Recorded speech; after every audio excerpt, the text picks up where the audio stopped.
diz assim: no princípio era o Verbo, e o Verbo estava com Deus, e o Verbo era Deus. Ele estava no princípio com Deus. Todas as coisas foram feitas por Ele. E sem Ele, nada do que foi feito se fez. Versículo de número 14, acompanhe comigo, diz assim: e o Verbo se fez carne e habitou entre nós, e vimos a sua glória, como a glória do unigênito do Pai, cheio de graça e de verdade. Nos dirigimos a oração. Querido Deus, nós te louvamos por esta noite tão especial, pela comunhão que o Senhor tem nos dado, meu Deus, pela presença do Espírito Santo, e te agradecemos, Pai, pela palavra revelada, inspirada e registrada, meu Deus, pelos santos homens de Deus. Como diz a tua palavra em 1 Pedro 1:21, que nunca nenhuma profecia foi produzida por homem algum, mas homens santos de Deus falaram inspirados pelo Espírito Santo. Pedimos, meu Deus, que o Senhor use a tua palavra, Pai, para nos edificar, em nome de Jesus. Amém. Os irmãos podem se sentar. Irmãos, nós estamos aqui no terceiro evangelho. O Novo Testamento tem 3 evangelhos. Os evangelhos seriam, de forma mais simples, um livro de biografia. Conta a história, o ministério, a morte e a ressurreição de Cristo. Primeiro evangelho, o evangelho de Mateus. Segundo evangelho, o evangelho de Marcos. Terceiro evangelho, o evangelho de Lucas. Quarto evangelho, o evangelho de João. Os 4 evangelhos, nenhum deles, no texto, está escrito o autor. O autor, a tradição cristã atribui autoria a esses autores. Então você não vai encontrar no texto o nome do autor. O autor é uma atribuição que a história cristã dá aos textos, com base também em alguns versículos que sugerem a autoria deles, mas não afirmam. Bom, então nós temos os 3 primeiros evangelhos, Mateus, Marcos e João, que são chamados de sinóticos. Por que eles são chamados de sinóticos? Porque eles têm paralelos. Eles contam a história mais ou menos da mesma maneira. Seguem mais ou menos a mesma linha histórica, mesma linha cronológica de acontecimentos. O nascimento de Cristo, o anúncio a Maria, o anúncio a José pelo anjo, a visita dos 6 magos. Tudo isso daí segue uma ordem nos 3 evangelhos. Alguns têm algumas histórias, outros não têm, mas segue uma lógica cronológica. O evangelho de João não é um evangelho sinótico. Ele é um evangelho diferenciado. Ele é diferente. Ele não segue a mesma linha teológica. Não segue a mesma linha de escrita. Ele não segue o mesmo padrão. Ele é diferenciado. Quando eu digo diferenciado, eu não estou dizendo que ele é mais importante ou menos importante. Eu estou dizendo que o evangelho de João, ele foi escrito de maneira diferente, dando ênfase a outros critérios que os 3 evangelhos não dão. Então nós, quando olhamos o evangelho de João, nós não vamos ver a narrativa do nascimento de Cristo. Não está no evangelho de João. Não está a visita dos reis do Oriente. Não está a visita dos pastores à casa onde estava o menino Jesus. Não está 90% dos milagres que tem nos outros evangelhos, não tem em João. No evangelho de João não tem discursos para multidões. Nós vemos Jesus sentado com uma mulher samaritana, uma só. Nós vemos Jesus assentado com o mestre da lei, Nicodemos. Nós vemos Jesus na casa de Marta, Maria e Lázaro, somente ele e os discípulos ali, sem multidão. É um evangelho com diferenças. Ele segue um outro critério. Nós vemos que Jesus, no evangelho de Mateus, uma semelhança que tem, mas ainda assim é diferente. Já no começo do evangelho, ele vai a Jerusalém e ele ali expulsa os cambistas que estão fazendo comércio dentro do templo. Já no começo. Os outros evangelhos falam lá no fim. Porque João não está preocupado com a ordem cronológica, não está preocupado com a história, não está preocupado com a narrativa histórica. A preocupação de João é com a parte teológica, a parte doutrinária. Nós encontramos os 3 evangelhos uma outra diferença. Os 3 evangelhos foram escritos para os discípulos, preparando os discípulos para a evangelização, para ganhar almas. Todos os três têm a grande comissão: ide por todo mundo, pregai o evangelho a toda criatura. João não, porque João não está escrevendo à igreja. João não está escrevendo aos discípulos. João está escrevendo ao mundo. É um evangelho que não está sendo pregado para os crentes, mas para os descrentes, para aqueles que ainda não são discípulos de Cristo. Então, no evangelho de João, você não vai encontrar os discípulos indo de dois em dois pregar o evangelho. É um evangelho diferente. O evangelho de João usa como base numérica o número 7, diferente de Mateus, que usa o número 12. O evangelho de João, de Mateus, está o número 12 em quase todo o texto, quase todo o livro. O evangelho de João está o número 7. A Bíblia diz que Jesus, em João, ele diz 7 vezes: eu sou. Eu sou a luz do mundo. Eu sou o caminho, a verdade e a vida. Eu sou o pão que desceu do céu. Eu sou a água da vida. Então, durante 7 vezes ele pronuncia a palavra eu sou. O judeu até hoje não usa a palavra eu sou. Por quê? Porque faz alusão ao nome de Deus. O nome Yahvé ou Yehová. Então eles não usam a palavra eu sou, tiraram. Quando Jesus ele diz eu sou, ele diz assim: antes de Abraão eu sou. Ele estava dizendo: eu sou o próprio Deus, que desceu e habitou no meio de vocês. Então o evangelho de João não deixa dúvidas que Jesus ele é Deus no meio dos homens. O evangelho de João é teológico. E quando João vai escrever, ele já começa em Jesus. Ele não começa falando da genealogia de Cristo. Ele não começa falando das preliminares do nascimento. Ele não traz nenhum contexto histórico. Ele já começa dizendo assim: no princípio era o Verbo. Ele começa com Gênesis. Ele volta lá atrás, ele usa a mesma expressão: no princípio. Quando o judeu lê, ele vai ler a expressão Bereshit, no princípio. E ele lembra de Gênesis. Ele lembra do primeiro livro da Torá. Quando o judeu ou uma outra pessoa que tem conhecimento, ele vai pegar o evangelho de João. Ele vai pegar e ele vai ler a primeira expressão: no princípio. E quando João escreve no princípio, ele está indo contra algumas ideias filosóficas da época. Ele está indo contra o materialismo, que diz que não existe princípio, que a matéria sempre existiu, e que não existe nada além da matéria, não existe nada além da orgânica, não existe nada além da física, que se existe alguma coisa que é eterna é a matéria.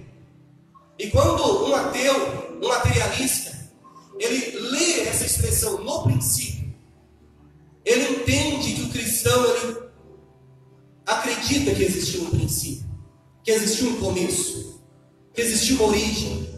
O materialista acredita que só existe matéria. Ele acredita que não existe alma, não existe espírito, não existe nada além da matéria, somente matéria. Mas quando ele lê, o materialista, ele lê no princípio, ele entende que o cristão, ele acredita que existe um princípio, existe um começo. Começo do quê? Começo da matéria, começo do tempo.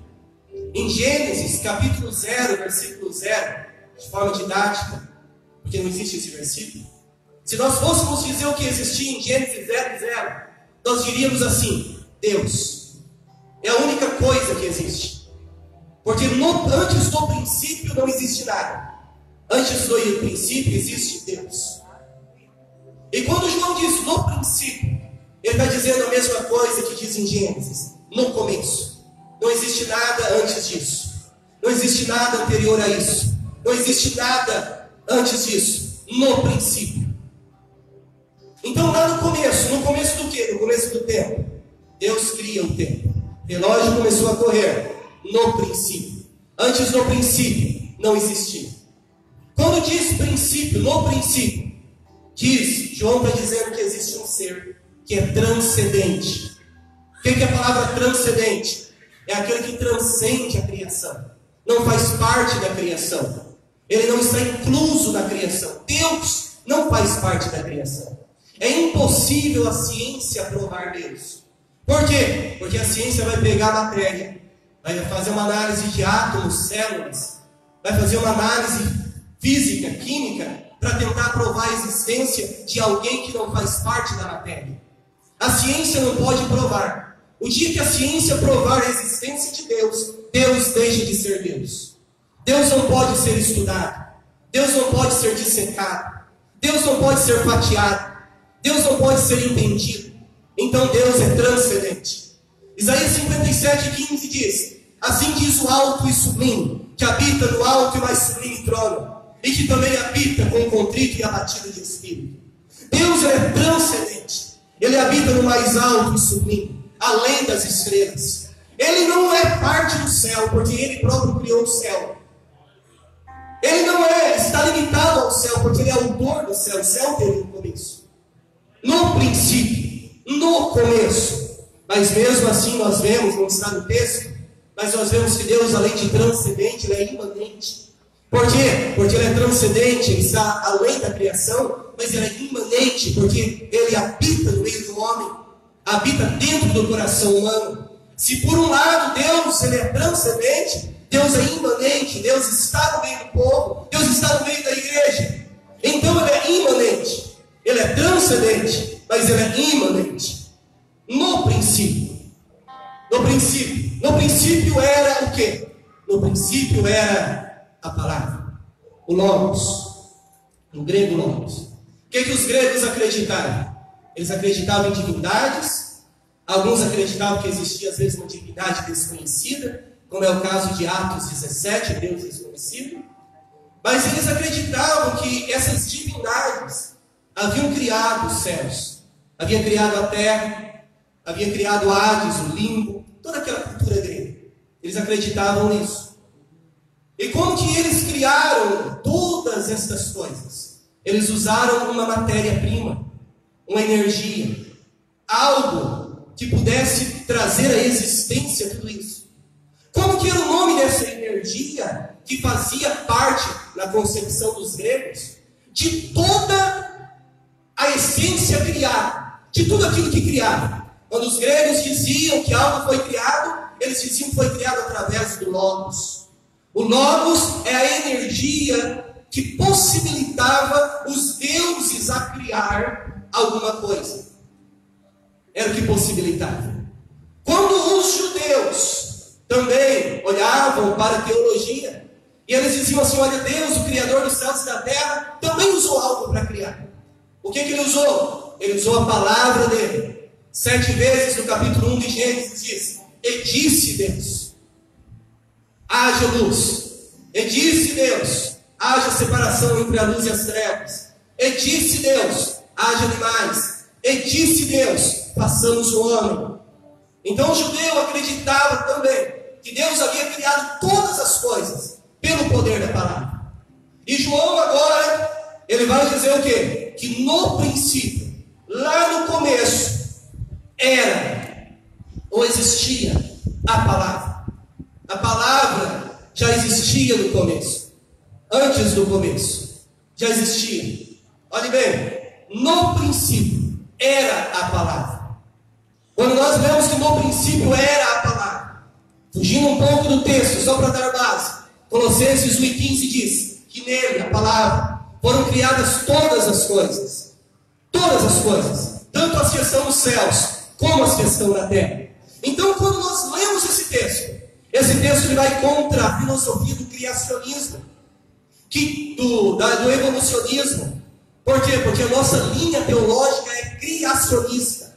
Nós acreditamos que Deus criou. Nós não acreditamos na evolução. A igreja não acredita na evolução ensinada e doutrinada no sistema pedagógico escolar. Nós somos contra a ideia do evolucionismo, que diz que a criação evoluiu da matéria, que houve uma célula unicelular e essa se desenvolveu e foi evoluindo e começou a evoluir, e um dia essa célula criou pernas, outro dia criou braços, outro dia. Nós somos contra isso. Nós somos criacionistas. Nós acreditamos que Deus criou.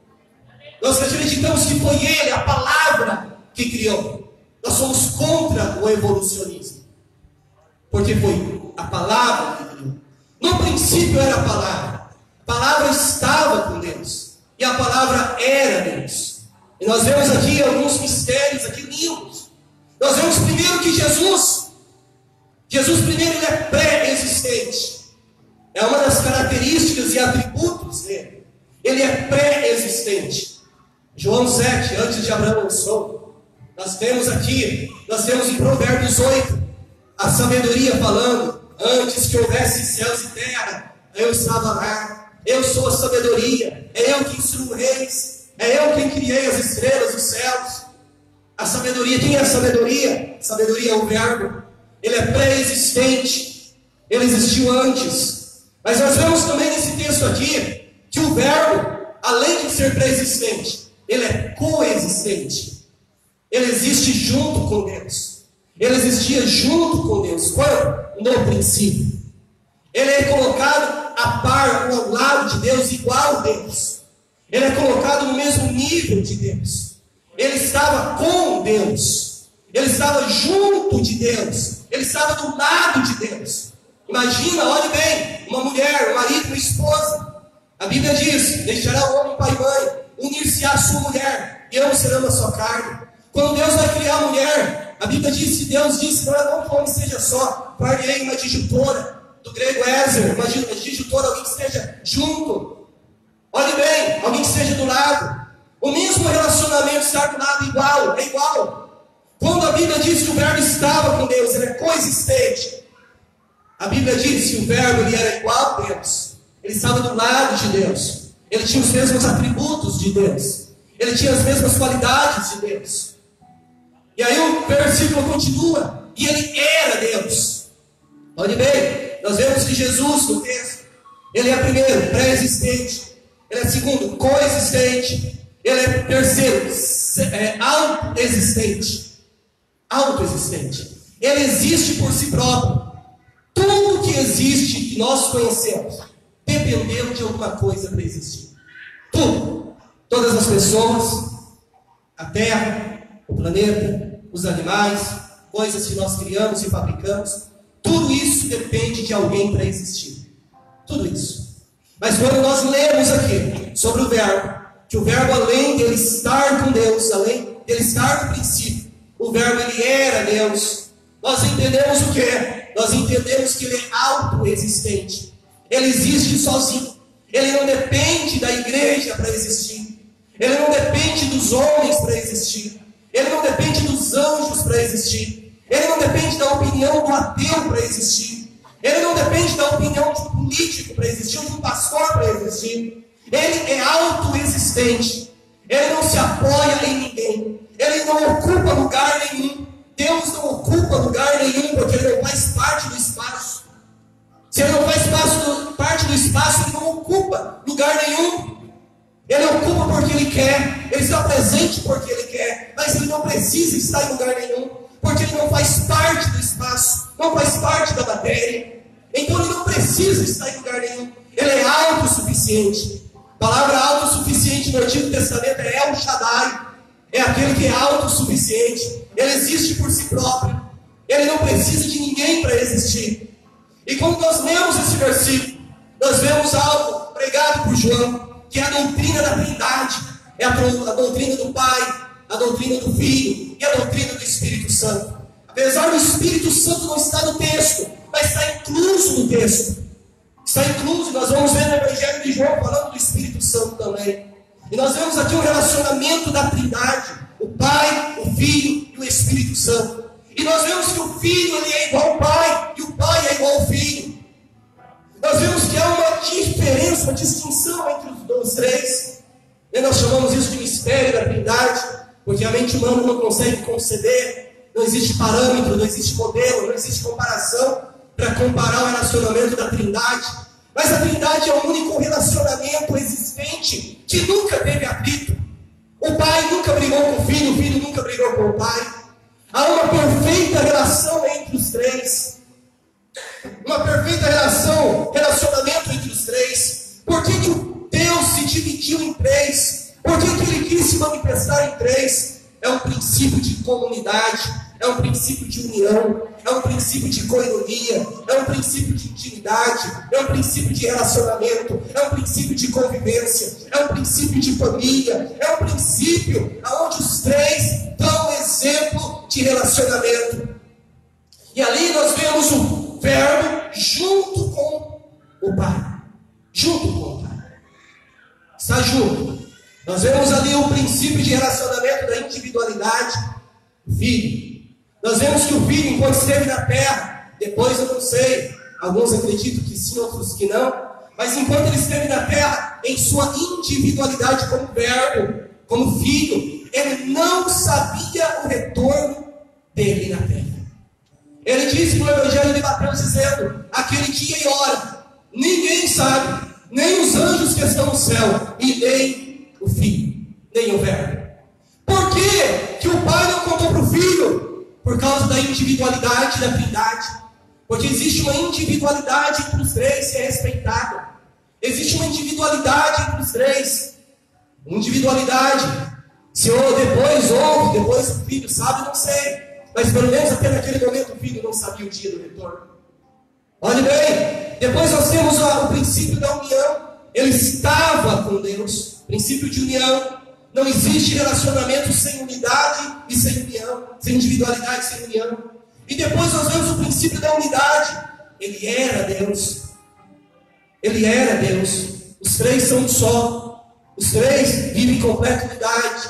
O Pai, o Filho e o Espírito Santo. Completa unidade. Mas os três têm uma individualidade de ação. Olhe bem, o Pai criou, ele é o Criador. O Filho é o Salvador. É Ele que desceu para salvar a humanidade. Mas é o Espírito Santo quem convence e salva a alma humana. Os três trabalham em unidade, trabalham em conjunto. Um criou o outro, mas os três estavam juntos também na criação. Os três também estão juntos na salvação. Os três também estão juntos no momento de convencer o pecador. Os três estão juntos. A Bíblia diz que quando Estevão estava para ser apedrejado, a Bíblia diz que ele estava cheio do Espírito Santo. O Espírito Santo estava nele, estava com ele. Ele levanta os olhos aos céus e ele vê o Filho assentado à direita do Pai. Os três ali expressos naquele momento, a Trindade, o Pai, o Filho e o Espírito Santo. E o versículo continua dizendo: todas as coisas foram feitas por Ele, e sem Ele nada do que foi feito se fez. Todas as coisas. Jesus, Ele é o Criador de todas as coisas. Irmãos, a Bíblia é linda. Nós pegamos um livro hoje, do século 21. Pegamos um livro, fazemos uma análise, interpretamos ele, vemos a coesão, vemos a coerência textual, vemos tudo ali. E qualquer crítico, perdão a palavra, usar uma palavra aqui vulgar, de meia tigela, consegue criticar um livro criado pelos maiores intelectuais da atualidade.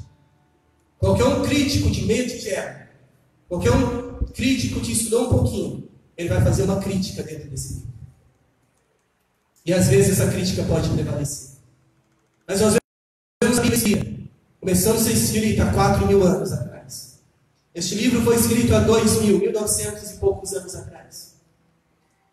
Foi escrito, mas existe uma ordem gramatical. Não foi escrito de qualquer jeito. Não, tem uma ordem, tem uma introdução, tem um meio, tem uma conclusão. Um professor de português pode ler ele vai entender o que está escrito. Uma pessoa simples, humilde, vai pegar um texto e vai ver o que está escrito e vai entender. O cientista lê e fica admirado. O historiador lê e fica admirado. Aquele que aprendeu a ler hoje, analfabeto, está aprendendo a ler. Se não é analfabeto, ele lê e também aprende. Essa é a Bíblia. A palavra de Deus, ela é viva. Por que a palavra de Deus é assim? Porque ela não é papel. Ela é uma pessoa. Ela é uma pessoa. A palavra de Deus, ela não é papel, ela é uma pessoa. O nome dessa pessoa se chama Jesus Cristo. É o Verbo que se fez carne. E o verbo que os gregos tanto reverenciaram, a palavra que os judeus tanto respeitaram, essa palavra que criou os céus e a terra, um dia no versículo de número 14 está escrito, um dia essa palavra ela se fez carne, versículo 14, e o verbo se fez carne e habitou entre nós, e vimos a sua glória como a glória do unigênito do Pai, cheio de graça e de verdade. Um dia essa palavra que estava fora do espaço-tempo, essa palavra que era transcendente e que nós não podíamos perceber, um dia essa palavra ela se materializou e ela se fez carne e ela habitou entre nós. Essa palavra ela adquiriu veias, essa palavra adquiriu nervos, essa palavra adquiriu sangue, e essa palavra se tornou homem e habitou entre nós. Ele deixou o trono onde ele habitava de glória, e ele veio e habitou entre nós. E a Bíblia diz, e a história confirma, que ele entrou entre nós. Historiador Flávio José, historiador que viveu no ano 70 depois de Cristo, ele escreve sobre a história dos judeus. E ele vai dizer que havia um judeu entre eles, que curava os mortos, que ressuscitava os mortos, curava os doentes, que expulsava os demônios. E os seus discípulos afirmam com convicção que ele ressuscitou. Em uma época que não havia Facebook, não havia WhatsApp, não havia nenhum meio de comunicação, os correios eram limitados, o Evangelho se espalhou de forma sobrenatural. Por quê? Porque eles viram um homem ressurreto. Porque eles eram testemunhas de um homem que havia morrido e havia ressuscitado e havia subido aos céus. Por isso que eles creram, por isso que eles acreditavam. E por causa deste Evangelho, eles não estavam preocupados em ganhar casa, carro, dinheiro ou coisas materiais. Mas eles estavam dispostos a morrer porque eles tinham esperança na ressurreição.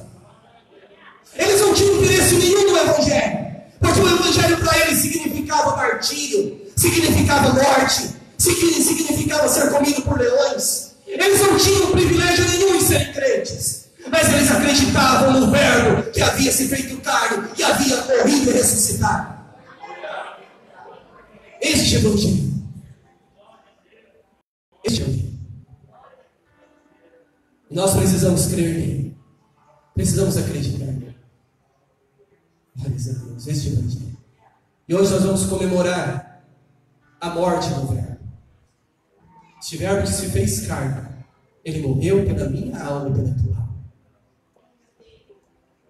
Ele morreu pela minha vida e pela tua vida. Ele não precisava.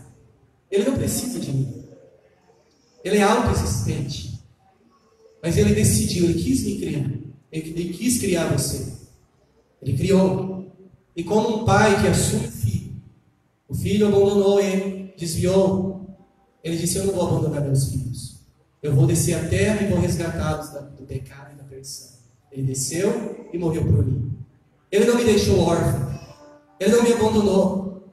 Ele desceu e veio habitar entre nós. Nós não somos ateístas. Nós não somos deístas. Sabe o que é o deísta? O deísta é aquele que acredita numa força superior.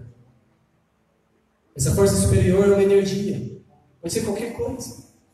Como diz aquela velha expressão, que nós, quando criança, crescemos ouvindo, o cara lá de cima, dito pela reverenda Xuxa, deísta, cara lá de cima, uma energia, uma coisa. Não somos deístas. Nós somos teístas. Nós acreditamos em Deus. Nós acreditamos num Deus que é transcendente, num Deus que é imanente, num Deus que habita fora do tempo e espaço, e num Deus que habita dentro do meu e do teu coração. Não sou eu que pergunto, a gente pensa. Nós vamos ler aqui um texto agora, texto da ceia.